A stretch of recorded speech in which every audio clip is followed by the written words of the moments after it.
right, y'all, we back. Love languages. So. Ooh. What was that? I don't know why I did that. Yeah. Serenading me? Yeah, I was trying. Ooh. Yeah, all right. So. I'm about to get the deep voice for this episode. Right, Dr. Love. Yeah. The last episode, we discussed, again, vetting a mate from episode 4. Yeah. And we kind of touched on love languages and communication. Communication is a big deal.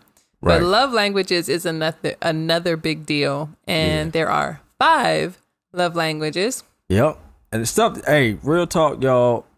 This is stuff that I learned from being with my wife. Yeah, up. same here. I didn't know nothing about none of this stuff. Love language, what is that? You know, I didn't read the book. I heard of the book. And then I kind of Googled it, but there wasn't a lot of information out at the time. Yeah. And then I looked into it again with Uncle Dexter, when Uncle Dexter brought it up. Okay.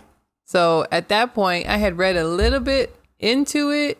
So I kind of knew what it was about, but I didn't know in depth. Okay, yeah. So from talking to him, I did a deep dive. No doubt. Okay. But definitely from being with you made me want to be better for you and make sure that we succeeded. Oh, appreciate that, baby. You can show me later. Yeah. No doubt. You ain't got to worry about that. Love. All right. Okay. So a love language Yeah. is how you give or show love and also how you feel or receive love. So every person feels love and shows love differently. Right. I mean, you can find somebody who is like you, but it's not necessarily the same for everybody. Yeah. Whether or not you're in a relationship or you're single, whatever the case may be, it has nothing to do with that. Right. It's literally how you interpret love and how you feel love and that. Okay. So it's still useful knowledge for our single listeners. Straight up. Yep. Hey, this is killer knowledge. Even if you married, man, you ain't single. It's good to know, man. It's good to know overall. I think it's essential if you're married. If you're in a relationship, this is absolutely essential. If you don't know what your love language is and you're in a relationship and you feel unfulfilled and you're feeling unloved, very important as you well. absolutely need to know what your love language is and how your partner can make you feel loved or why you don't feel loved by your partner. Because potentially, this is crucial. They're showing you in a way that you're not receiving. Yeah. Yep. Okay. So the 5 love languages are words of affirmation, right, quality time, right, acts of service, gifts, and touch. Yes. Touch is mine. Yeah, I know. I know. Touch is mine. Mm-hmm. Words of affirmation is my secondary. Primary is touch. Touch. Yeah. So for words of affirmation, what does that sound like to you? If you had to guess, words of affirmation, somebody who... Well, words of affirmation, because we're pretty big on affirmations, it would have to pertain to a relationship. So I would assume saying I love you and all that stuff. Yeah. That type of stuff. Right. So showing appreciation and love through talking. Okay, yeah. Or through I get that. That's simple. That's simple enough. You know what I mean? Love notes. This person who needs words of affirmation, you can write it, you can text it, you can call them, but definitely tell them any kind of way that you can communicate it. They love to hear the I love yous. They need that frequently. If you are with somebody that always hits you with, man, if you use the word so much, it don't have the weight, that person's not, that's not their love language. No. Like for me, I use that all the time. Like, she likes to hear all the words and everything. And sometimes I'm like, it loses its value. It doesn't have the same value if I say it every minute and all that. But, people that have that type of love language, it's like that word will never be too overused. Much. It'll never be overused. So, no. Yeah. But it's also compliments and appreciation. So, telling somebody they're handsome or they're beautiful. Oh, yeah. Saying thank you so much for this. This is what I appreciate. This is what I value in you. This is why I respect you. Right. Just anything positive. So affirmations usually deals with positivity. So anything to deal with positivity, words and talking that's great, though. about the other person makes them fly to the moon. Yeah. So then number 2 is quality time.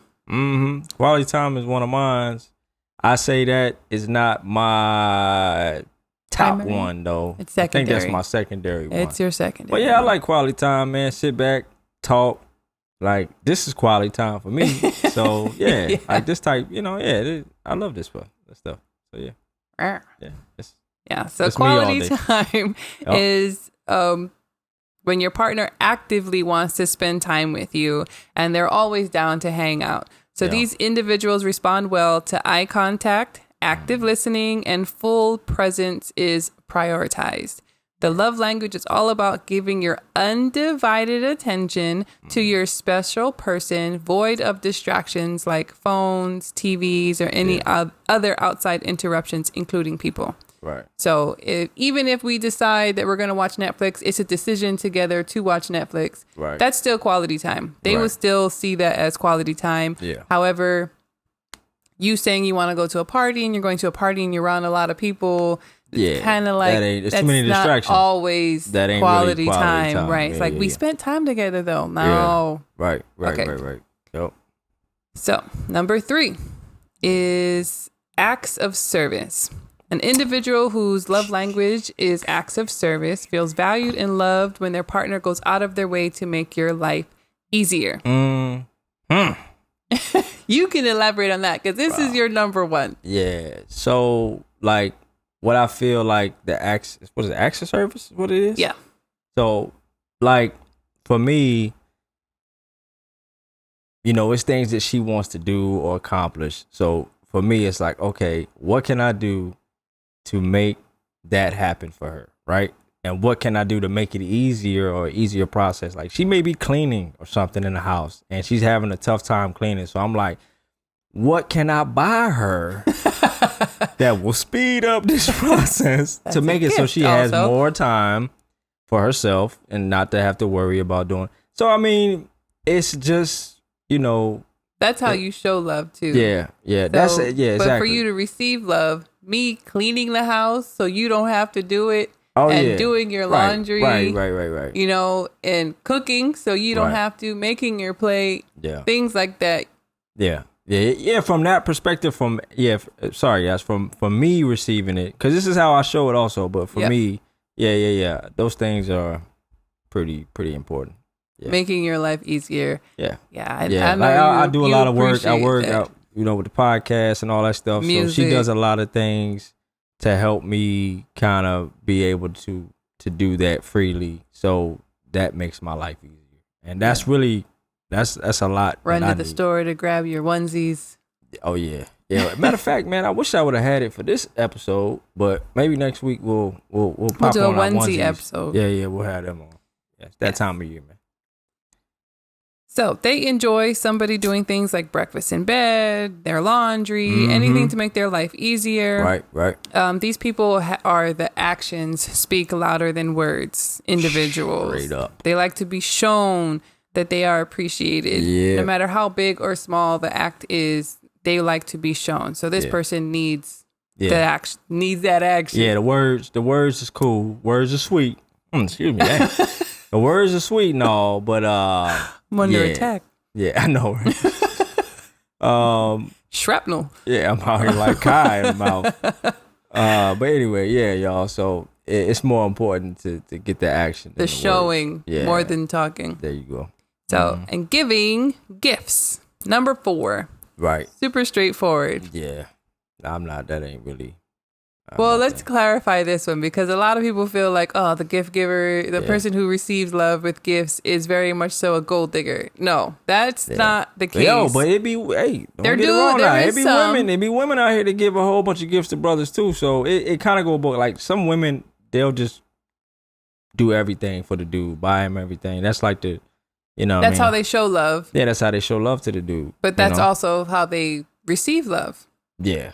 Most times. Not all the time. Not all the time. Sometimes, yeah. Usually how you show love is how you receive love. Right. Usually. Yeah. But it could be different. But it's not a gold digger type deal. Like this person visualizes like the symbol of love. Like they loved me enough to go through the process of picking out something for me, finding something, thinking about what I needed to make my life easier. Or, you know, we went to San Diego and we went to, I don't know, SeaWorld. Yeah. And we had a good time for our first date. Right. And now on our anniversary, a year later, he gave me a Shamu doll or something to remind me of the time that we had our first date. And that person is really going to be over the moon for that stuffed animal. And it's going to mean a lot. Yeah. So that is what the gift giving is about. It's the whole entire process and the thought that goes behind it, more so than the actual gift itself. Right. There are those that do want the expensive gifts.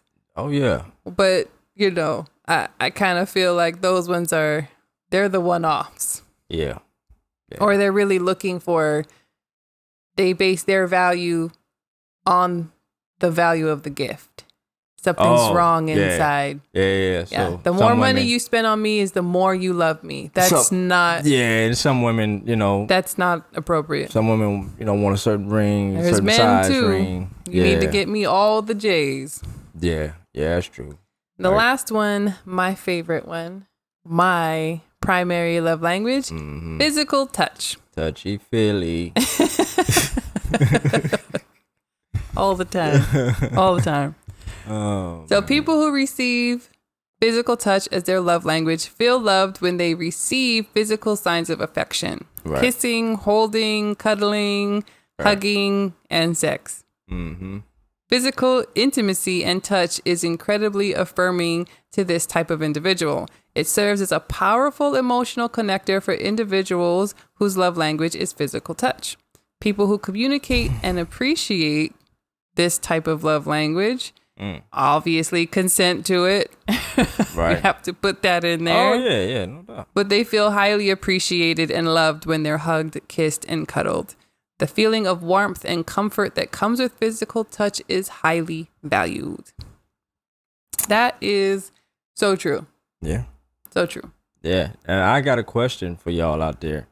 Now, if yours is physical touch, my question is, when you sleep at night, are you still trying to touch as you sleep? Because that's what you do. Like when you sleeping, like you still out there. I got to get my feet over there to you. Yeah, you know what I'm saying? I stick my feet back and touch yours. I don't always need it, but I feel like if there's been a lack of it throughout the day, then I kind of need something like hold my hand while I fall aslead, Man, or I'm gonna tell you let how my feet bad. touch you, because there's been a lack of physical touch throughout the day. I'm gonna tell y'all how bad it got a couple times with me. So we sleeping, and so Here we go. she like, can you touch me? And I'm just like so comfortable. I'm in the best position ever. So she like, can you touch me? I'm on the other side of the bed. We got a king side bed. She on the other side. Can you touch me, please? I'm like, all right. You get the one I just finger. get the one little finger, and I'll be like this, and she be like, I'll be so petty with it, because I'm like, I'm comfortable. I don't want to roll over. I don't want to do nothing. I'll stick my whole leg out just to touch her leg, but I'll be on the other side of the bed. My toe. Yo, man. I've done that. I mean, I be having a rolling when I do it, but we laugh about it all the time. It's I feel like I'm over it. It's like that. It's like that, man. So, you know. Yeah, I guess when you've been together as long as we have. Yeah, it be like that. And you have a sense of humor like we do. It be like that. Don't do that though. If your partner don't have a sense of humor that, you might have an angry partner. Bruh, your partner is like straight up, and you say touch me, and you do this as a joke. That ain't gonna go well. Yeah, that's crazy. Okay, so why is this important? It's important because when you're in a relationship with somebody, right? Mm-hmm. You might be I might be words of affirmation. You might be gift giving. And I can tell you all day via text message how much I adore you, how much I appreciate you, how much I love you. Right. And I'm assuming, because I'm doing this, and this is how I would feel loved, is that you are also feeling the love. I'm like, show me.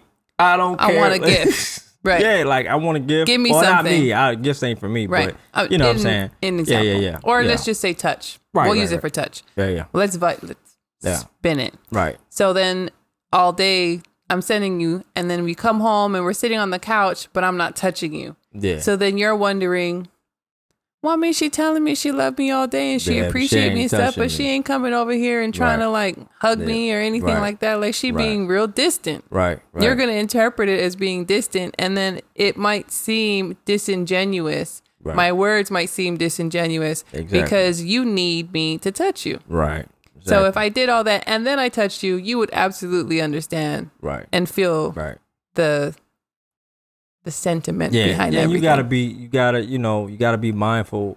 That's why it's important to know each other's love language. You gotta be mindful of what your significant other needs, and she needs to be mindful, or he needs to be mindful of how you interpret, you know what I mean, how love should be shown, because most of the time it's based on whatever your love language is. Right. And you guys may have just different views on that. So give and take is needed. Yeah. You could show love all ways. Yeah. You could show it, all 5 ways, but it might not be all over the top. Right. 1 week I might buy you some flowers. Yeah. The next week I might hug you from behind. Right. Yep. But it's good to know, because at least all right, that's their love language. So I know they are showing me these things that, they're accustomed to thinking is the way that, love is to be given or received. So, yeah. Knowing your love language is vital to you, period. Overall. Yeah. If you're in a relationship or out of relationship, because you might not be feeling loved by your family or your friends. No doubt. Overall. And it could be because your family doesn't give out hugs very often, or, they're not very physically affectionate, but you feel the lack of, and, that's how you interpret it. That's what you've noticed you've needed all this time. This is when you truly feel appreciated. Yeah. So knowing your love language helps you better with your family. It helps you better in your relationships. Even with your kids, knowing your kids' love languages so that they feel valued and loved and appreciated. Our daughter loves hugs. Yeah. She loves the hugs. Right. Our oldest does not want the affection at all. Yeah. He wants you to spend the time and the gifts. Bring on the gifts. Yeah. Yep. The words of affirmation, I think they all love. Yeah. But overall, for you to know your love language when you enter into a relationship, or you're even vetting a mate, it's good information to give over. Yeah. It's good information to know, and it's good information to provide to the other person, because the other person might not be affectionate. Yeah, straight up. The other person might not feel comfortable all the time telling you how wonderful you are. Yeah, man. Yep. And you might need that. So definitely, there is the book out. It's called The 5 Love Languages. You can Google it. You can get it on Amazon. Order it if you want Amazon, a physical book. You can get the Kindle. If you guys, whoever's watching this, obviously, if you guys are checking this out on YouTube, we'll drop it in the description for you guys. So y'all got a quick little access to pull up the book. And a quick little fun fact. Yeah. Words of affirmation was the most popular love language in 2010. I can see that. But in 2018, quality time was the most popular one. Yeah. What do you think it is in 2020? I think everybody's getting an overabundance of quality time. So I would probably say it probably ain't gift giving right now. So it could be gift giving. I don't know, man. I don't think the physical touch is gonna be high up there. It's probably I don't know about affirmation. It might be affirmations. It might be acts of service, I think, because it's like, man, I'm home. We've been home. I don't want to do this laundry. I don't want to cook. I'm feeling lazy. Yeah, that's probably what it is right now. That's probably the most popular one. Or it's probably number 6. What's number 6? Leave me alone. Yeah. You got a lot of people. Get away from me. Yep. Divorce. Number 6, love language, divorce. Like, whoa. I need some me time. My love language right now is everybody's me time. Separation. Yeah. Alone time. That's funny.